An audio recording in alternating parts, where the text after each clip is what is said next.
অন্তর্বর্তী সরকারের প্রধান উপদেষ্টা অধ্যাপক ডক্টর মোহাম্মদ ইউনূসের প্রেস সচিব শফিকুল আলম কোরআনের একটি আয়াত লিখে ফেসবুকে পোস্ট দিয়েছেন। বৃহস্পতিবার দিবাগত রাত 1:45টার দিকে নিজের ভেরিফাইড ফেসবুক পেজে এই গুরুত্বপূর্ণ স্ট্যাটাস দিয়েছেন তিনি।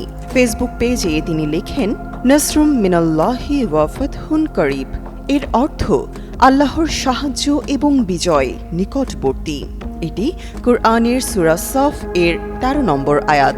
এই অতি সংক্ষিপ্ত এবং শক্তিশালী বাক্যটি ইসলামিক দৃষ্টিকোণ থেকে বিজয় এবং আল্লাহর সাহায্যের আশাবাদ ব্যক্ত করে।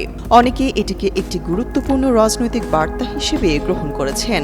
এটি যে সময় দেওয়া হয়েছে তা বিশেষভাবে গুরুত্বপূর্ণ। যমুনা স্মার্ট রেফ্রিজারেটর, স্মার্ট লাইফে স্মার্ট রেফ্রিজারেটর। রাতের গভীর মুহূর্তে দেওয়া এই স্ট্যাটাসের মাধ্যমে শফিকুল আলম এক ধরনের শক্তিশালী, আশাবাদী এবং সংকল্পবদ্ধ বার্তা দিয়েছেন, যা দেশীয় রাজনীতির প্রেক্ষাপটে গুরুত্বপূর্ণ তাৎপর্য বহন করে।